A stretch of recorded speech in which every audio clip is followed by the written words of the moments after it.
I let a homeless man stay in my basement. I wish I hadn't. I live alone in an old house on the edge of town. Quiet neighborhood, nothing ever really happens. A few months ago, I saw a homeless man sleeping behind the dumpster outside the gas station nearby. He looked cold, frail, like he hadn't had a real meal in weeks. I made the stupid mistake of talking to him. He was polite, soft-spoken, said his name was Eli. Something about him felt off, but guilt got the better of me. So I offered him a place to stay. Just for a few nights, I said, just until he could find shelter. I let him stay in the basement, gave him blankets, some food, and told him to make himself comfortable. The first night, I heard him talking to someone, except he was the only one down there. I ignored it. The second night, the talking turned to arguing. I went down to check on him and he was just sitting there, whispering to a pitch-black corner of the basement. When I asked what he was doing, he smiled and said, "She gets restless at night." That was the first time I felt real fear. The third night, I woke up at 3:14 a.m. to the sound of screaming coming from inside the walls. Not from the basement, from inside the effing walls. I ran downstairs. Eli was gone, but the basement looked different, older,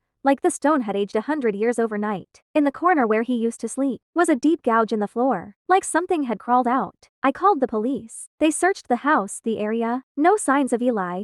No signs he'd ever been there. They did, however, find something strange. Buried behind the basement wall, they uncovered a sealed brick chamber. Inside were bones, dozens of them, and scrawled on the inside, in something that looked like blood, were the words, "She's free. I don't sleep at night anymore. Not since I started hearing the footsteps upstairs." While I'm in the living room, alone,